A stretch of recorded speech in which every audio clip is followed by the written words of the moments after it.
In this video, we're going to be specifically looking at calculating direct materials and direct labor variances. We're going to look at some examples on how to do that. And we're also going to look at generalizing both the direct material variances and the labor variances. So here's our first example. Cougar Incorporated is a privately held furniture manufacturer. For August, Cougar had the following standards. So as we're reading these, please make sure that you are picking out these important terms. We now know we need actual information and we need standard information. So make sure you're picking out these keywords. So the following standards for one of its products, a wicker chair. So we're also producing wicker chairs. So the standards for materials and labor are given there. The following data were compiled regarding actual performance. So actual output in chairs was 2,000. Square yards of input purchased and used was 3,700. Price per square yard was $5.10. Direct labor costs were $8,820, and actual hours of input were 900. Labor price per hour was $9.80. So we're going to calculate all these variances, and we're going to give an explanation for each variance and why it is favorable and unfavorable and what that means for the company. So let's start with direct material variances. And so here I have the data moved down there just slightly for us so we can see the information. So the first thing we do, we draw our chart and label everything. So the first peg is actual quantity times actual price. The second peg is actual quantity times standard price. And the third peg is standard quantity times standard price. All right, so if we look at the information here, we're given some standard stuff and we're given some actual information. So we want to be able to pick this stuff out pretty quickly. So remember, when we're looking at actual quantity, we're talking about materials in this case. So I need actual quantity of materials. In this case, they tell us that the square yards, which would be our materials in this case, purchased and used is 3,700. So the actual quantity is 3,700 yards of material. So I'm assuming that my price will be a per yard price. So I need the actual price that I paid, and they tell me that my price per square yard was $5.10. So the actual cost of materials was $18,870. So we can move to peg 2. We've already found actual quantity, so we'll just move that over. And now we need to multiply that times the standard price, the price that we should have paid per square yard of material. And they tell us that right there, $5 per square yard is the standard price we should have paid. So the middle peg is $18,500. We'll just go ahead and do the third peg while we're doing the pegs. So standard price we've already found, $5. Now I need the standard quantity. Remember the definition of standard quantity that I gave you, what should have happened at the actual level of production. So we need actual level of production. They tell us in the story the actual output produced was 2,000 chairs. So we're specifically looking at materials here. So how much materials should have been used per chair? Well, they tell us that in the standard information, 2 square yards is how much should have been used per chair. So now I figure out that I should have used 4,000 square yards at my level of production of 2,000 chairs. So the standard cost at my level of production should have been $20,000 in materials. So now we can calculate our variances. So the first one is the price variance, since we're looking at materials specifically. And the price variance, remember, is the difference in pegs 1 and 2. And we do that simple math, it ends up being $370. So again, we need to determine if it's favorable or unfavorable. The easiest way to do that is simply to look at the equation only, and the only difference in pegs 1 and 2 is price. We actually paid $5.10 per square yard and thought we would only have to pay $5 per square yard. So we paid 10 cents more per square yard than we thought we'd have to pay. That is not a good thing. So that's unfavorable. Same thing with the quantity variance. That's the difference in pegs 2 and 3. The only difference in pegs 2 and 3, equation-wise, is quantity.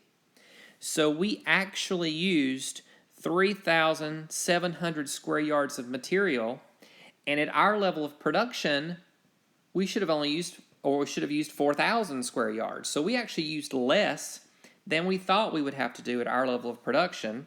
So that is a good thing. So the variance is going to be favorable. And if I calculate the difference in pegs 2 and 3, that's $1,500. So now again we can calculate our overall flexible budget variance for materials. And again, you can sum the two variances because the signs are different. We need to get a difference. So the difference in 1,500 and 370 is $1,130. And the highest number with the sign with the highest number is favorable, so we'll simply bring that sign down. Again, a second way you can calculate the flexible budget variance is taking the difference in pegs 1 and 3. And the difference in those two numbers is still $1,130. And our actual cost was $1,130 less than the standard cost, the cost we should have paid. So that's a good thing. So that's favorable. Now, being able to calculate these numbers is a wonderful, wonderful thing. However, we also need to be able to explain them and understand what they're telling us. So think about what a price variance is, and it's unfavorable in this case. So think about what that's telling us. That's telling us that we paid more for our materials than we thought we would. Why would we do that? Well, think about yourself. If you pay more for something, what are you expecting to get? Probably a good quality of material. If you pay more than you thought, you're expecting to get a little bit better quality. Well, how would we know if we got a better quality material? We could go and look at the quantity variance. Did it take more than we thought it would take? Did it take less than we thought? We actually have a pretty large quantity variance that's favorable, meaning it didn't take as much material as we thought. So it looks like we did get a good quality material. So that's one way to look at these variances as far as materials go, only looking at what we're looking at in front of us right now. But it could be that we just got really good labor, that they know what they're doing. So for us to be able to really know what's going on here and see the full picture is we've got to calculate the labor variances as well. So that's what we'll do now. All right, so I've drawn the chart for us, so I want you to do the same thing. The first thing we always do is draw our chart and label everything. So now we are specifically looking at labor variances now. So when we think about actual quantity, we're looking for actual quantity of labor. So in the story, if we're looking for actual labor, labor is denoted in hours. So actual hours of input for labor were 900. So actual quantity will be 900. Now I need the actual price paid per hour. So per hour was $9.80. So our actual cost of labor was $8,820. So we already found actual quantity, so we'll just move it over to peg 2. Now I need standard price, the price I thought or should have paid per hour of labor. So that would be up in our standard information here, and that is $10 per hour. So this comes out to be $9,000 for peg 2. And we'll go ahead and do peg 3 while we're doing the pegs. So we already know standard price. We found it in peg 2, so we'll just move over to peg 3. Now we need standard quantity. What should have happened at the actual level of production? Well, actual level of production hasn't changed. It's still 2,000. What should have happened, in other words, how many hours should we have used per chair? Well, we should have used 1/2 an hour of input, so 1/2 hour per chair. Gives me a standard cost of labor of $10,000. Now we can calculate our variances. So the difference in pegs 1 and 2 is $180. Now we have to determine, is the variance favorable or unfavorable? So again, let's forget about the numbers and only look at the equation. The only difference in equations 1 and 2, or pegs 1 and 2, is price. So the actual price we paid was $9.80, and we thought we'd have to pay $10 per hour. So we paid 20 cents per hour less than we thought. That's a good thing. Now we want the efficiency variance. That's the difference in pegs 2 and 3, and the difference is $1,000. Now we have to determine if it's favorable or unfavorable. So the only thing we're going to look at is the equation, and the only thing different about equation 2 and 3 is quantity. So when we do this simple math up here, 2,000 times a half is 1,000. That's how many hours we thought we would have to use at our level of production of 2,000 chairs, but we actually only used 900 hours. So we used 100 hours less than we thought we would at our level of production, so that's also a good thing. So it's also favorable. So now we can calculate the flexible budget variance. Again, two ways we can get that. Summing our two variances that we have calculated, they are the same sign, so we can add them together. So that would be $1,180, and we carry the sign down. Or, once again, we can get the difference in pegs 1 and 3. And the difference in those two is $1,180, and our actual cost is less than our standard cost. So that's a good thing. So let's recall our direct material variances. We paid a little bit higher price for our materials, so we're hoping to get a good quality material. It wasn't real high, but we had a little bit of a variance there. But we found or thought that materials were very efficient because we had a very high favorable quantity variance. But we weren't overly sure because we didn't know the labor variances. But now we see that we actually got our labor a little cheaper than we thought, which is sometimes scary because that may mean we have unskilled workers. But we find that we have a very efficient labor, a high favorable efficiency variance. So that's telling us that both our materials are probably a good quality material, and it looks like we probably have a very talented and good skilled labor. The reason we got them at a good rate, we're not overly sure. It could be a bad economy, and we're able to get better skilled workers at a lower price. So lots of things we could think about here when we're looking at interpreting these variances. Now, up until this point, we're going to skip back to materials here for just a second. Up until this point, every problem we've looked at, materials purchased have equal materials used. Now, we know that typically we're not going to use the same amount of materials that we purchased. We probably had some materials in beginning inventory. We may not purchase as many this period that we're going to use, etc. So those aren't always going to be the same. And if they're not the same, we can't use our simple little diagram that we've been using. We have to use what I call the weird diagram. Okay, so let's take a look at this same example, but we're going to change the data around a little bit. So here's our data down here in the left, but suppose now that 6,000 yards of materials were purchased at $5.10 per square yard, even though only 3,700 square yards were used. Suppose further that variances are identified at their most timely control point accordingly. Direct materials price variances are isolated and traced at the time of purchase to the purchasing department rather than to the production department. Compute the price and quantity variances under this approach. Okay, so what this is telling us is the ultimate issue here is that materials purchased do not equal materials used. So we cannot use our simple little diagram that we've used before. We can still use a diagram, but it's going to look slightly different. The reason being is because we have to have two middle pegs. And we'll see why that is here in just a second. So we're going to label everything. So actual quantity times actual price. The middle peg is actual quantity times standard price, both middle pegs. And the third peg is still standard quantity times standard price. So the variance are still our price variance and our quantity variance. But the price variance is based on materials purchased. And the quantity variance is based on materials used. Okay, so let's see how this plays into our story. And I will tell you the only time we're going to use this weird diagram is only for materials when purchased does not equal used. This does not go for labor or overhead. This is only for materials. All right, so what was the actual quantity of materials purchased? The actual quantity of materials purchased per this new story is 6,000. And the actual price, they tell us, was $5.10. So our actual cost of materials purchased were $30,600. So we're going to carry that on across. 6,000 was the actual quantity. Now the standard price, we see in our prior story down here $5 per square yard. So that gives us a top middle peg of $30,000. So we can quickly calculate now the price variance. The difference in the top pegs 1 and 2 is $600.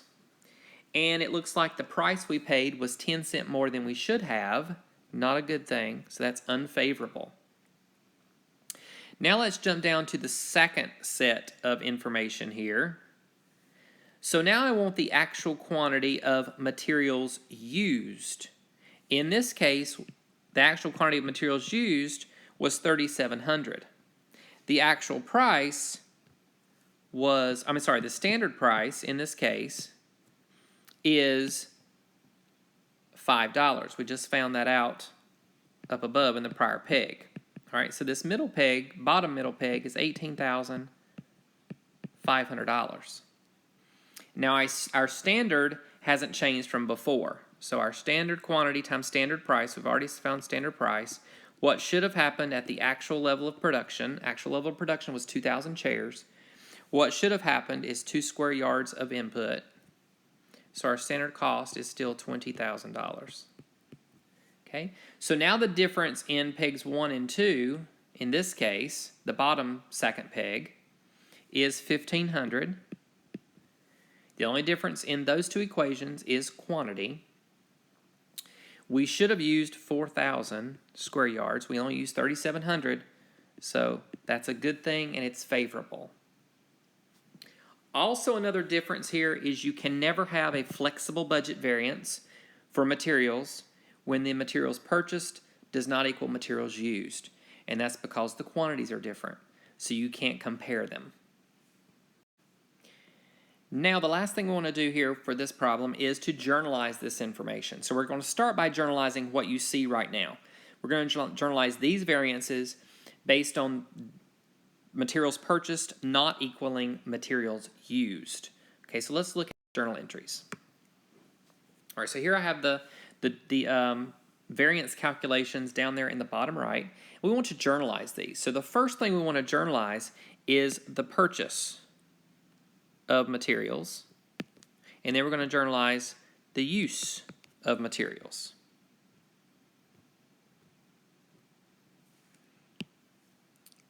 All right, so think about when you purchase materials. What happens? Think about the flow of costs that we've talked about before in all those T accounts. When we purchase materials, materials go into our materials account with a debit. Materials is an inventory account. It goes up with a debit. And we typically buy things like this on account, so we're going to credit accounts payable. So looking down here at all these variances, which is what we want to journalize. In standard costing, we want to make sure that these variances get journalized and put into our books somehow. So of these numbers, which one do you think your vendors would want you to pay them? Well, if I'm your vendor, I want you to pay me what you owe me. And what you owe me is the actual cost. So that's what we're going to put into accounts payable, the $30,600, what you actually owe your vendors. What actually goes into materials is the actual quantity that you purchased times the price that you should have paid. So the middle peg, so $30,000. We don't balance because we had this variance right here, a purchase variance, and it's unfavorable. Unfavorable variances make expenses go up. It's specifically cost of goods sold. And expenses go up with debits. So an unfavorable variance will be a debit. So we have direct materials price variance with a debit of $600, and that makes our journal entry balance. So again, the key here is we always want to make sure that we're journalizing our variances. So if you notice, the purchase of materials, we're using all three of these first numbers there.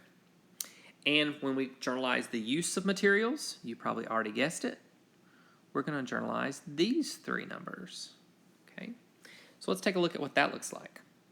So when we use materials, think about what that journal entry looked like. When we use materials, it came out of materials, so we credit materials, and it goes into work in process.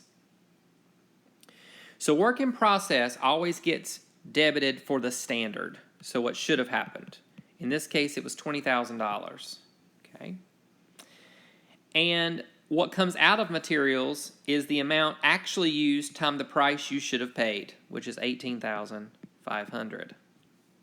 And again, the difference is the variance. In this case, we hope, well, in this case, we do have a credit, but it's favorable, which makes expenses go down, and expenses go down with credits. So the direct materials quantity variance is a credit because it's decreasing our expenses. Now, this is the generalization of materials. Notice we have two different journal entries here, one for purchase and one for use of materials. Labor will be slightly different when we get to labor. But since we're on materials right now, this is generalizing when materials purchased does not equal materials used. So let's go back and look at the first problem we did with this data where materials purchased equals materials used and see if we can see what that looks like. All right, so here was the original part that we did where materials purchased equaled materials used. I would like for you to give these two journal entries a shot. Again, we're generalizing purchase of materials and we're generalizing the use of materials. And once you get them, come back and let's see how you did. So press pause on your player, come back and we'll take a look together. Okay, welcome back. Here are the journal entries you should have come up with for the purchase and the use of materials when the purchase and use of materials are the same. So again, what you should have recognized, these first three numbers got journalized for the purchase of materials, and the last three numbers got journalized for the use of materials. But notice in this case, the middle peg got used twice. So what we put into materials is also what came out of materials. So what we purchased was also what we used. One last journal entry we'll look at in this video is the preparation of the labor variances, the journal entry for the labor variances. So here I've given us the labor variances that we calculated earlier, and we want to journalize these. So the textbook that we use is the Pearson textbook, and they journalize labor with one journal entry. So both the use and application, or the incurrence and the use of labor or application of labor is done in one journal entry. So once again, when looking at these variances down here, when we used labor or applied labor, it went into work in process. So again, think back to the flow of cost, and we owed our wages or our workers wages, so wages payable.